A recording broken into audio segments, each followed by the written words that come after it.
Bonjour à tous. Nous sommes aujourd'hui à nouveau pour continuer notre cours de théologie morale, une initiation à la théologie morale que, après avoir vu les points de base, nous avons commencé à expliquer les commandements. Donc dans la première vidéo, nous avons expliqué les premiers commandements et nous nous sommes attardés dans la partie positive de ce commandement. Aujourd'hui, cette vidéo aura deux parties. Une première petite partie qui fera référence au péché contre le premier commandement et ensuite nous passerons, après une petite pause, nous passerons au deuxième commandement. Alors, quand nous avons expliqué le dernier jour le premier commandement, nous avons énuméré les vertus qui nous aident à pouvoir vivre ces commandements. Nous avons énoncé d'abord les vertus théologales, ça s'appelle théologales parce qu'ils font référence directement à Dieu, et donc ce sont la foi, l'espérance et la charité. Et avec ces trois vertus, il y a une autre vertu, la vertu de la religion. Donc la vertu de la religion ne fait pas référence à ce qu'on comprend habituellement comme est la religion juive ou la religion chrétienne, mais ici nous parlons de la vertu. Donc la vertu de la religion qui fait partie de la vertu de la justice dans la mesure où on nous fait comprendre que nous devons quelque chose à Dieu. Et qu'est-ce que nous devons? Nous devons en premier les cultes que nous devons donner à Dieu en tant que créature. Et on a expliqué qu'il y a 4 axes de cette vertu de la religion: l'adoration en premier lieu, la prière, les sacrifices et les promesses et les vœux. Alors, dans ce deuxième vidéo, nous allons expliquer quels sont les péchés qui vont donc contre le premier commandement et les schémas que nous allons suivre. Et justement, nous allons voir les péchés contre la foi, les péchés contre l'espérance, les péchés contre la charité et ensuite les péchés contre la religion. Alors, si nous avons défini, donc nous commençons avec la foi, si nous avons défini la foi comme la vertu surnaturelle qui nous fait croire à tout ce que Dieu nous a révélé, et nous ne croyons pas à cause de l'évidence des choses que le Seigneur nous a révélées, mais à cause de l'autorité de Dieu. Alors le premier péché, évidemment, c'est celui qui ne croit pas, ce qu'on pourrait appeler l'incrédulité.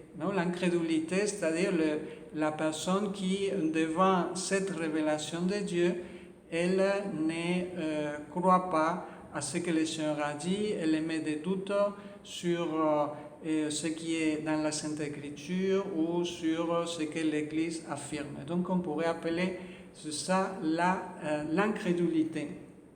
On peut aussi l'associer à la personne qui est indifférente, et la personne qui ne pratique pas, la personne qui s'éloigne de l'Église et qui donc n'accomplit aucun des actes de cette vertu de la religion, de la foi. Ensuite, le deuxième péché, on pourrait expliquer, c'est le péché de hérésie. Le péché de hérésie signifie qu'une personne nie directement une des vérités de la foi, en particulier les dogmes. Donc les dogmes, on pourrait dire dans les structures de vérité de la foi, ce sont les vérités qui ont été déclarées par l'Église comme appartenant au dépôt de la foi. Et donc dans aucun cas, un chrétien ne peut nier une de ces vérités. Si il le fait, alors il tombe dans le péché de hérésie. Et un autre péché, c'est l'apostasie.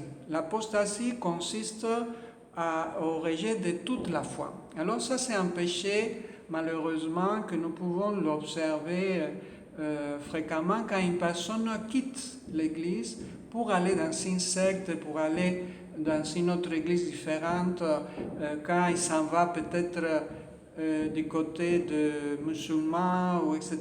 Pour un chrétien catholique, cela signifie une apostasie, c'est-à-dire il a renié la foi, et ce péché est si grave que l'Église le punit avec l'excommunication, c'est-à-dire la personne va être exclu de l'Église. Donc, dans les cas où la personne veut revenir, c'est pourquoi habituellement la personne devra faire une profession de foi. Non? Il ne suffira pas seulement la confession, mais la pratique pastorale conseille que la personne fasse une profession de foi. C'est-à-dire, c'est important de comprendre que je ne peux pas me promener d'une église à une autre. C'est-à-dire, pourquoi? Parce que c'est un peu comme vouloir dire que Dieu ne sait pas ce qu'il dit ou ce qu'il fait. C'est-à-dire, la vérité n'est qu'une. Il ne peut pas avoir deux vérités. Donc, ce que nous, dans l'Église catholique, nous disons, c'est que les autres églises ont une partie de la vérité. Mais l'Église catholique, elle qui est l'Église, on pourrait dire mère, que depuis le début a eu l'inspiration de l'Esprit Saint, qui suit la succession apostolique, alors cette Église-là a toute la vérité. Et donc, nous ne pouvons pas laisser de côté certaines vérités pour adhérer à une autre Église ou à une autre croyance. Donc, c'est les péchés de l'apostasie. Et puis, nous pouvons parler, avec l'apostasie, nous pouvons parler du schisme. Et le schisme, c'est quand un groupe de personnes dans l'Église, alors, décide de se séparer de l'Église parce qu'il défend des vérités ou des positions contraires à ce que l'Église défend.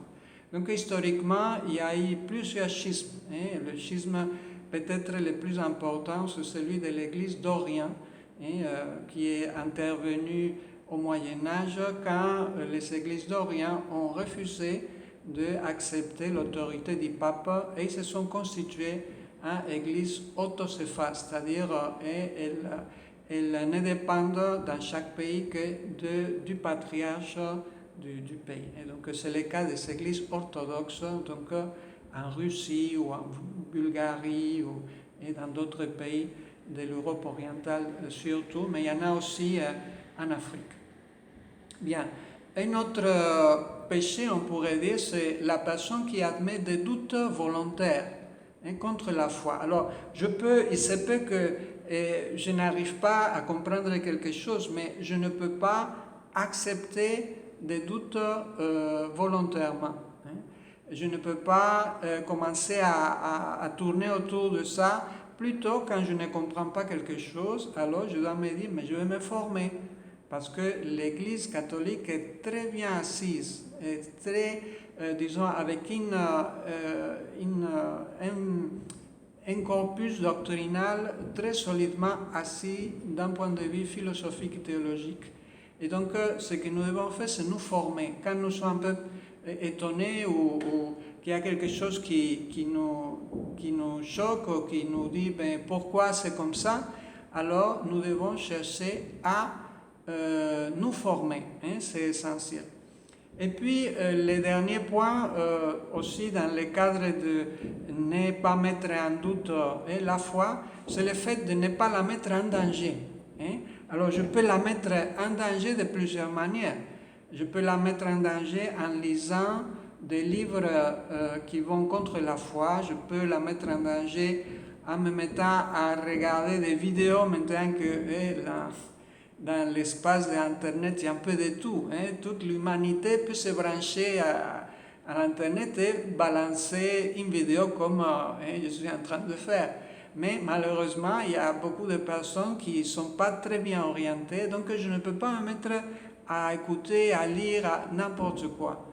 Parce que je peux ne pas être en mesure de pouvoir trouver les failles de l'argumentation. Je peux finalement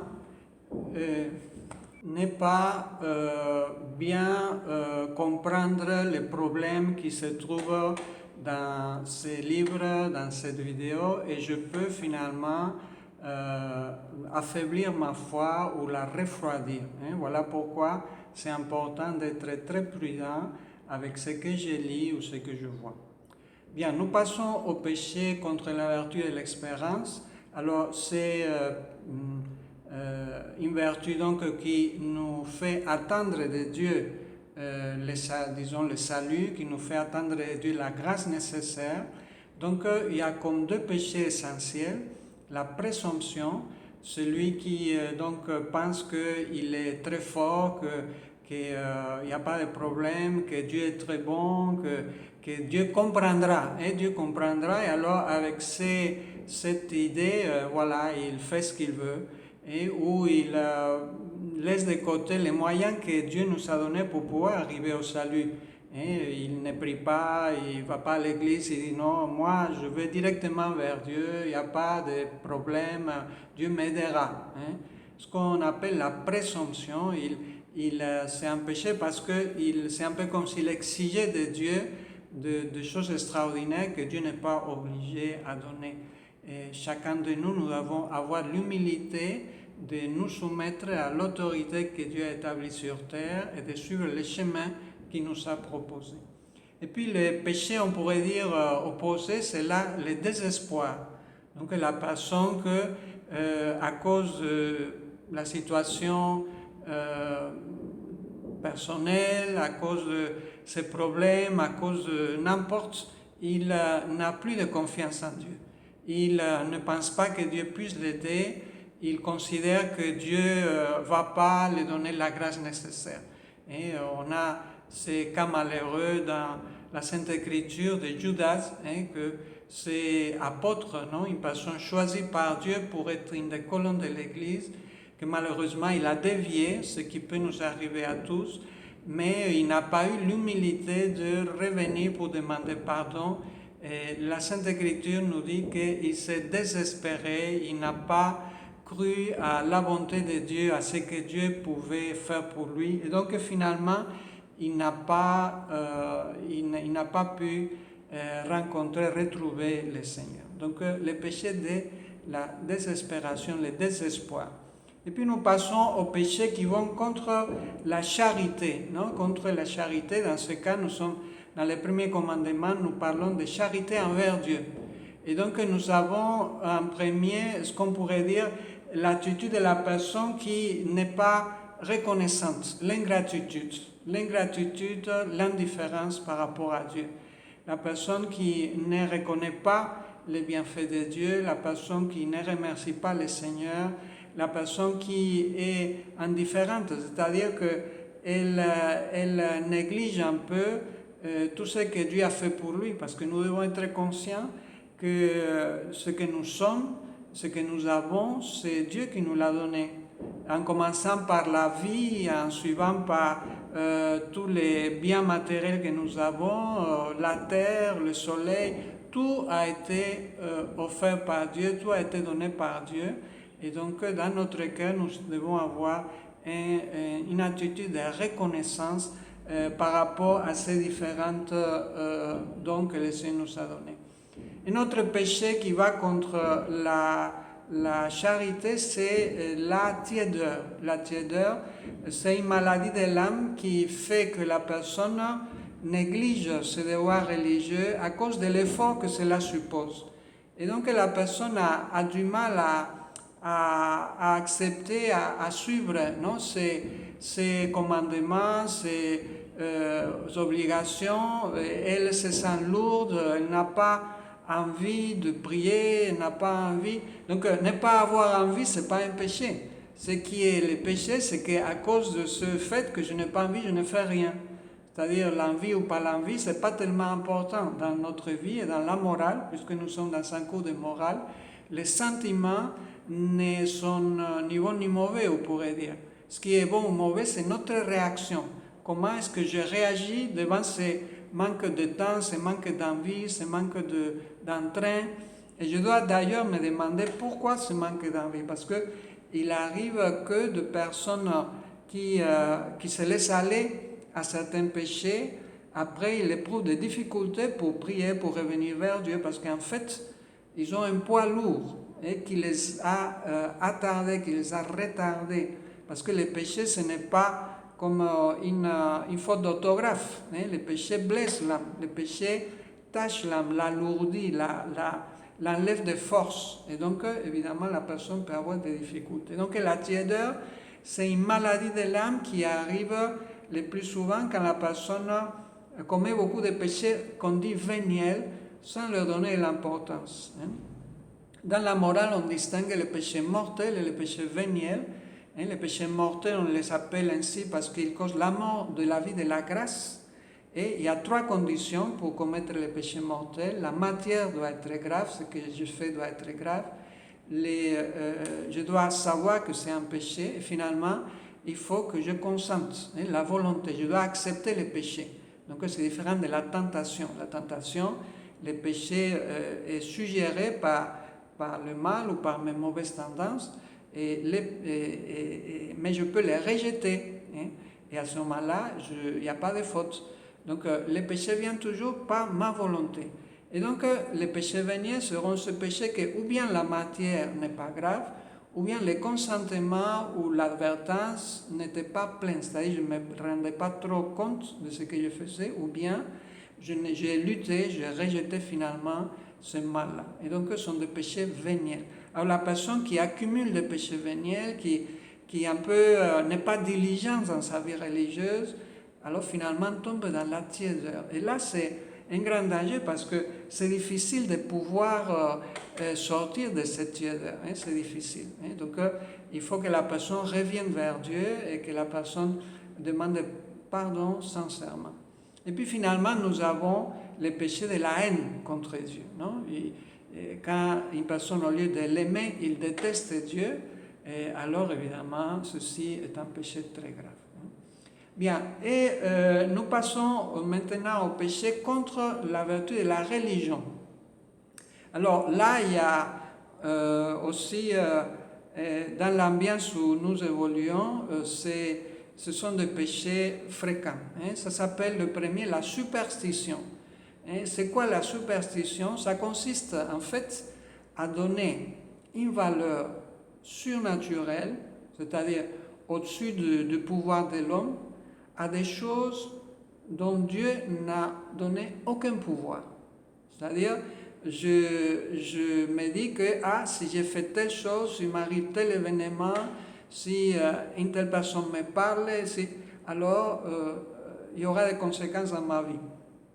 Si je me lève avec mon pied gauche, si je marche sur les ponts de lianes avec chaussures, des choses comme ça, que on attribue au génie, on attribue à la malchance. Et en Europe, on parle de les chats noirs, si un chat noir passe devant toi.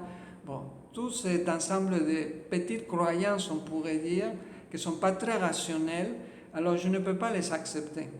Parce que justement, ça peut être comme un manque de confiance envers le pouvoir que Dieu a. Le deuxième péché serait le péché de l'idolâtrie. Donc l'idolâtrie, c'est quand je octroie de l'adoration à quelqu'un qui n'est pas Dieu, ou à quelque chose qui n'est pas Dieu. Donc que ce soit une forêt, que ce soit un poisson, que ce soit une personne humaine, dans aucun cas je ne peux adorer quelque chose qui n'est pas Dieu. Dans notre société actuelle, ces choses-là sont en train de disparaître pratiquement dans le monde, mais il y a de nouvelles idolâtries. On peut voir, excusez-moi, des personnes qui idolâtrent l'argent, des personnes qui idolâtrent le pouvoir. Ils sont capables de tout faire pour avoir le pouvoir. Des personnes qui idolâtrent le sexe, des personnes qui idolâtrent le succès et la réussite.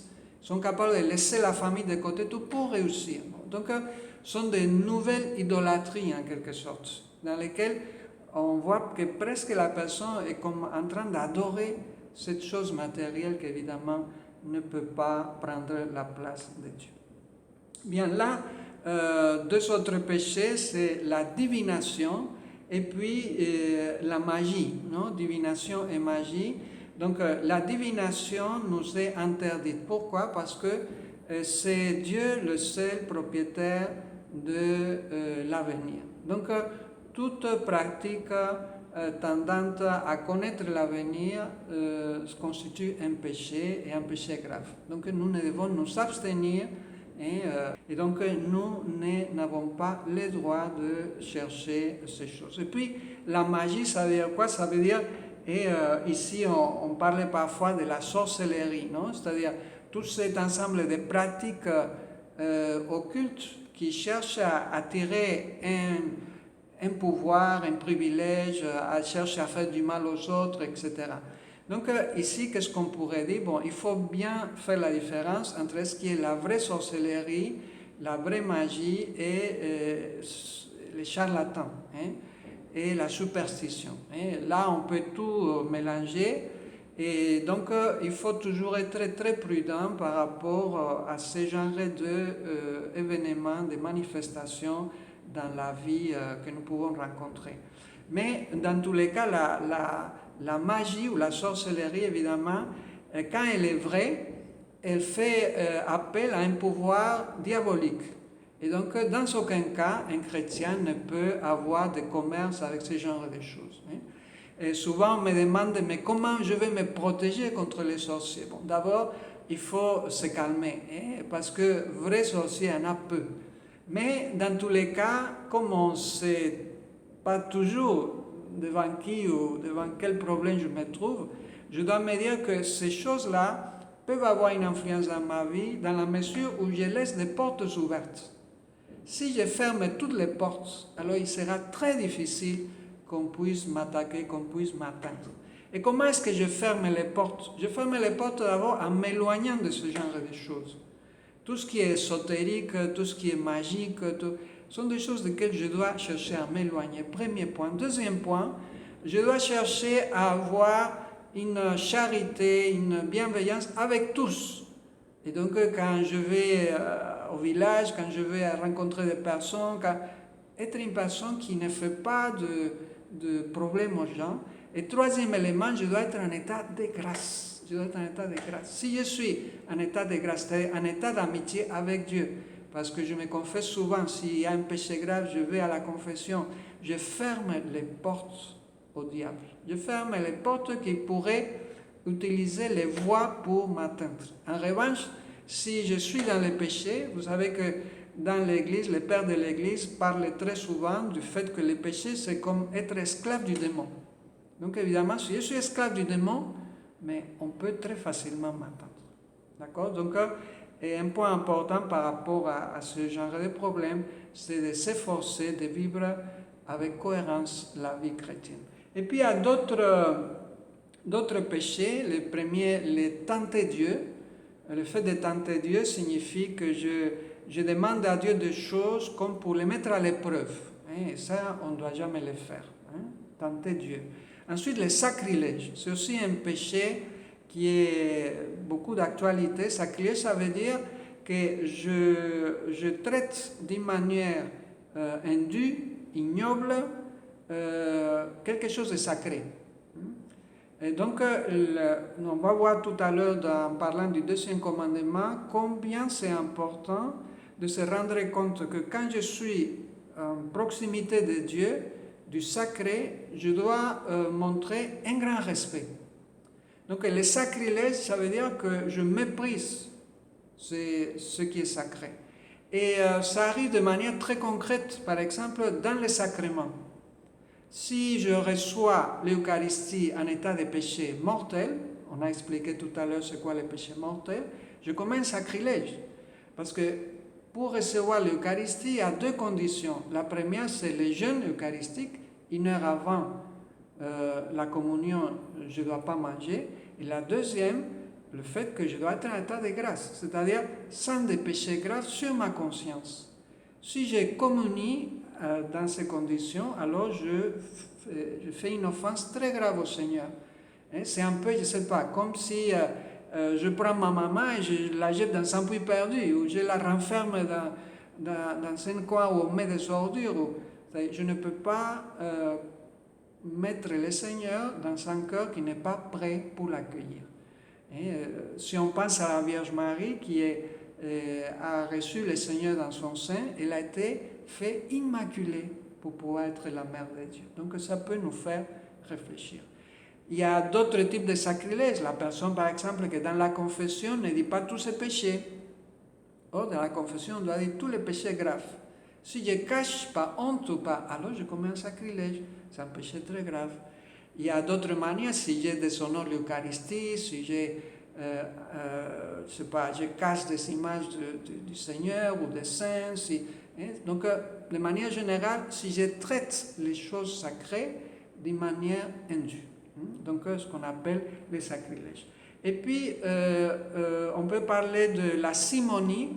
La simonie, c'est le fait de vendre les choses sacrées, c'est-à-dire vendre un sacrement, par exemple, non? Si moi, en tant que prêtre, voilà, pour confesser quelqu'un, je lui demande de l'argent, ou des choses comme ça, alors ça serait très grave.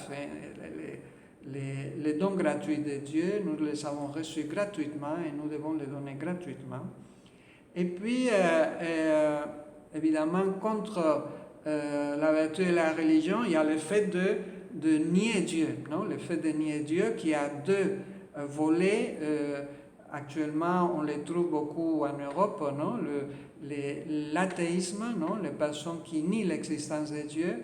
Et puis, ce qui est plus fréquent, ce qu'on appelle agnosticisme. C'est-à-dire, agnosticisme, ça veut dire pas de connaissance. Non? A et puis gnos, nier la connaissance. Donc, une position qui est très fréquente parmi les personnes qui consiste à dire je ne peux pas savoir est-ce que Dieu existe ou n'existe pas. Bon, comme je ne le vois pas, mais je ne sais pas. Donc, ça c'est une erreur évidemment parce que même si tu ne les vois pas, mais toi tu peux savoir que Dieu existe et tu peux le connaître. Et donc, adopter une attitude comme celle-là, de mettre Dieu comme entre parenthèses, comme s'il ne pouvait pas être là ou qu'il n'existait pas, alors c'est ce qu'on appelle le péché d'agnosticisme. D'accord? Donc, on va faire un petit arrêt, une pause, et puis on va commencer maintenant le deuxième commandement. Donc, à tout à l'heure.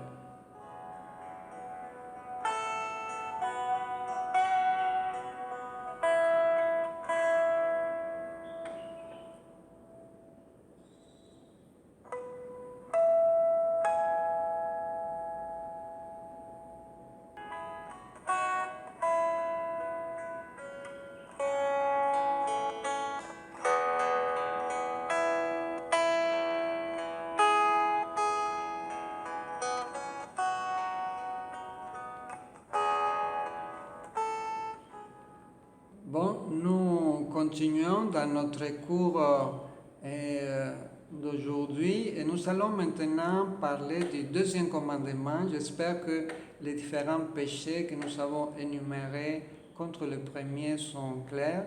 Alors, par rapport à ces deuxième commandement, d'abord l'énoncé qui se trouve donc dans la Sainte Écriture, par exemple dans l'Exode. Et on nous dit, tu ne prendras pas le nom de Yahvé, ton Dieu, en vain. Donc, comme nous avons dit tout à l'heure, ça fait référence à ces sacrés qui entourent Dieu lui-même. En tant que créature, nous devons comprendre que nous devons respecter notre Créateur. Donc, faire parler du nom signifie en quelque sorte et évoquer la personne elle-même. Donc quand on dit il faut respecter le nom de Dieu, c'est en fait respecter Dieu lui-même. Quand je parle de Dieu, quand je m'adresse à lui, quand j'explique des choses, mais je dois toujours parler avec respect, avec affection, avec humilité, puisque le nom du Seigneur est saint, comme lui-même il est saint. Donc nous ne devons jamais abuser. Et comme je viens de dire, c'est très lié à la notion du sacré. Non?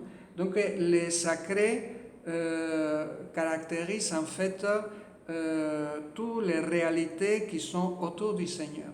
Donc que ce soit les sacrements, que ce soit la prière, que ce soit les sacrifices que nous offrons, nous devons donc toujours traiter ces différents éléments avec beaucoup de respect. Donc, par exemple, quand je vais à la messe, par exemple, je ne peux pas m'habiller n'importe comment. Quand je me prépare pour la confession, mais je dois donner l'importance à ce que je fais. Quand je suis en train de prier, bon, je ne peux pas être distrait. Tout cela sont des photos qui vont contre ce sacré. Si je dois aller à la messe le dimanche et j'arrive une demi-heure en retard, mais est-ce que c'est une manifestation de respect envers Dieu?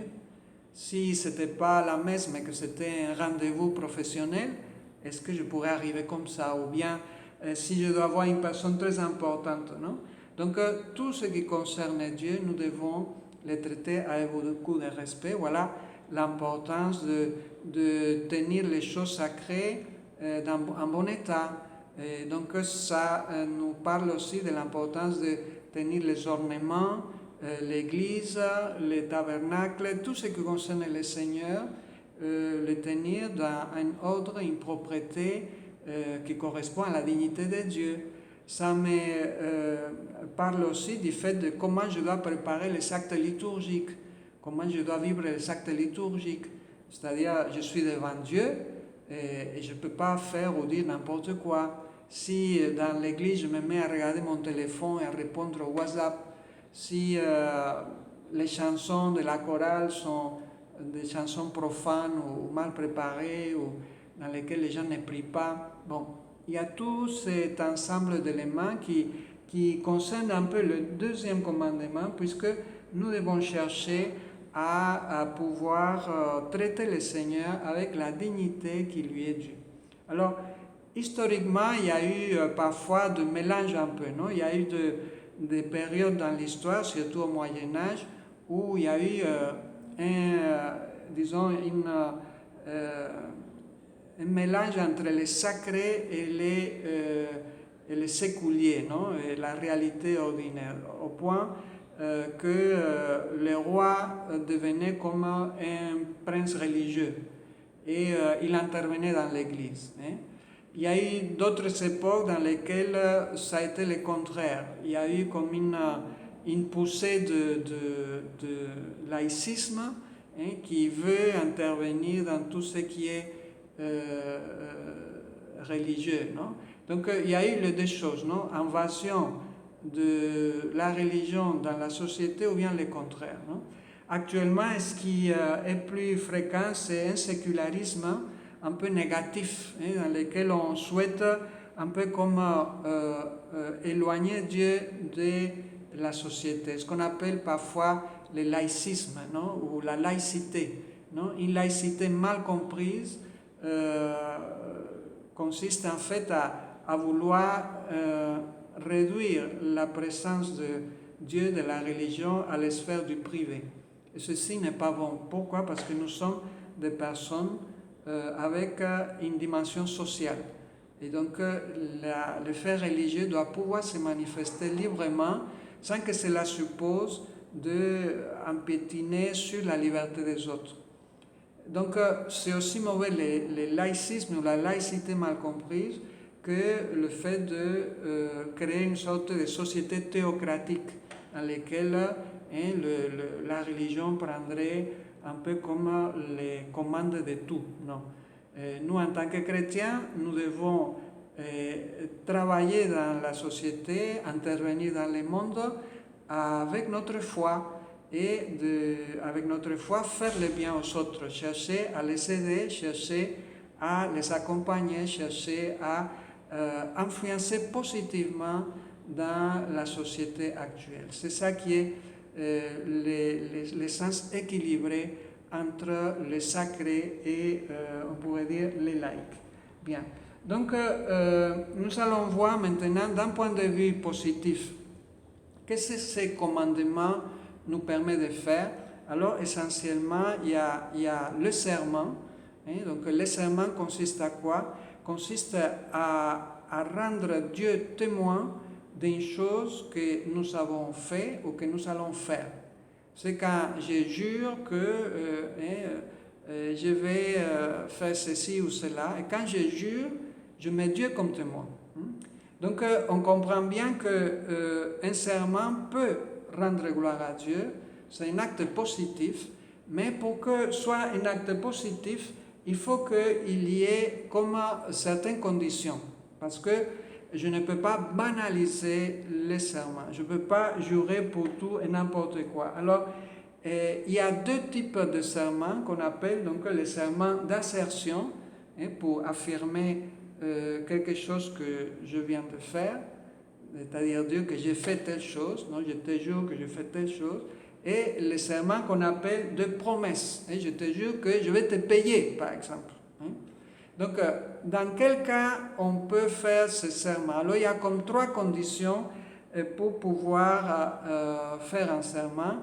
La première, évidemment, c'est qu'il faut que ce soit un serment, on dit, de justice. C'est-à-dire que je ne peux pas promettre ou affirmer quelque chose de mauvais.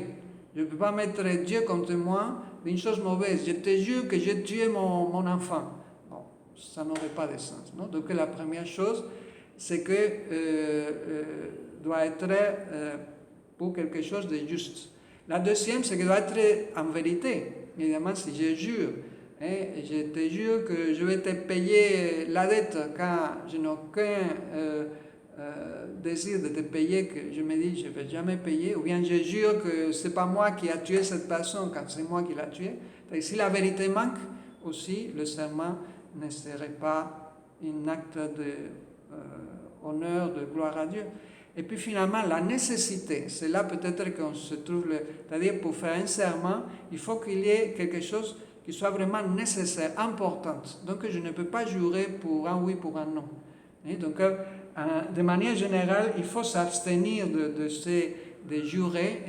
On peut faire un serment à la patrie pour accomplir une tâche particulière, un service, occuper un poste important, un président d'un pays, etc. Mais dans la vie ordinaire, c'est extrêmement rare qu'on soit tenu de faire un serment. Bien, et le deuxième élément, ce sont les vœux. Les vœux. Les vœux en tant qu'engagement. Donc, on a parlé dans le premier commandement des vœux et promesses. Donc, les vœux, c'est aussi un acte qui concerne le deuxième commandement, puisque la personne va s'engager au nom de Dieu. Donc, de manière concrète, les vœux qu'on connaît les plus fréquents, ce sont les vœux des religieuses, non? Donc, un vœu en général, des religieuses ou des religieux, un vœu en général, qu'est-ce qu'il cherche? Il cherche à s'engager à une chose qui est meilleure, qui est très bonne, et la personne s'engage devant Dieu à l'accomplir cette chose bonne. Une bonne chose qui est possible et qui est meilleure que ce que je peux faire habituellement. Donc, je peux faire, par exemple, la maman de Saint José Maria, quand Saint José Maria était bébé, était très très malade, elle a décidé de faire le vœu d'aller en pèlerinage au sanctuaire de la Vierge de Torre Ciudad si son enfant guérissait. Donc c'est un vœu. Elle n'était pas obligée d'aller faire un pèlerinage, mais elle fait une promesse d'une chose très bonne, meilleure que ne pas la faire. Et donc dans laquelle elle engage sa loyauté, son honnêteté, elle engage aussi l'honneur de Dieu, évidemment, parce que c'est quelque chose qui est fait par rapport à Dieu.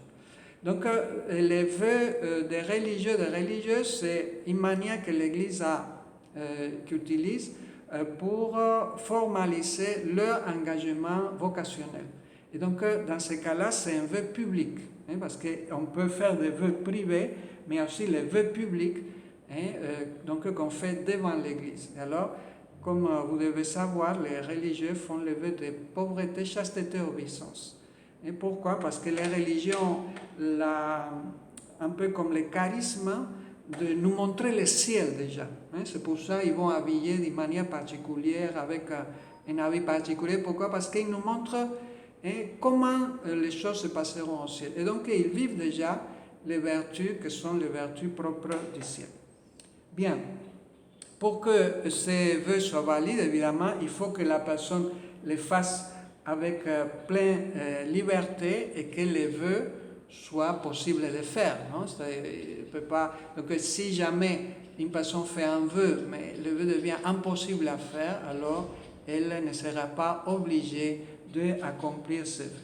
Bien, et on va finir avec les péchés contre ces deuxième commandements. Alors le premier péché qu'il faut considérer, c'est le blasphème. les blasphèmes. Donc, les blasphèmes consistent à insulter Dieu, ou bien les saints, ou bien les choses sacrées. Donc, je peux diriger des paroles contre Dieu ou contre les choses sacrées, alors cela est toujours un péché très grave. Je peux aussi abuser du nom de Dieu, c'est-à-dire mettre Dieu dans des conversations ou dans des choses que c'est déplacé, que je peux manquer du respect, non, des paroles parfois toutes faites ou de manière de s'exprimer que n'honorent pas le nom de Dieu. Donc nous devons faire attention à ce genre de choses. Et notre péché, c'est concernant ce que nous venons de dire de les serments, donc les parjures. Donc la personne qui n'accomplit pas son serment. Ou la personne qui fait un serment sans justice ou sans nécessité. C'est-à-dire jurer pour n'importe quoi ou le faire sur une chose qui est mauvaise. Je te jure que je vais te tuer, non, par exemple. Non, évidemment, ça serait un péché très grave. Et puis finalement, le non-accomplissement des vœux. Donc quand une personne s'est engagée devant Dieu avec un vœu solennel, un vœu clair, si elle ne l'accomplit pas, elle commet un péché grave. Donc évidemment, de là, on en déduit que je ne dois pas faire de vœux n'importe comment. Je peux dire, Seigneur, si tu m'aides, je mérite de faire ça pour toi. Mais un vœu, c'est quand une personne s'engage formellement, c'est je veux faire ça. C'est une chose bonne qui donne plus de valeur à l'acte que je pose. Mais en même temps, il y a un danger, c'est que je m'oblige vraiment en conscience à faire cela. Il y a une petite anecdote, par exemple, de Mère Teresa. Mère Teresa, qui était religieuse, il avait ses vœux de pauvreté, chasteté, obéissance. Mais après, elle a fait un autre vœu. Un autre vœu qui consistait à dire, Seigneur, quand je me rendrai compte que quelque chose est ta volonté, je vais tout faire pour accomplir cette volonté.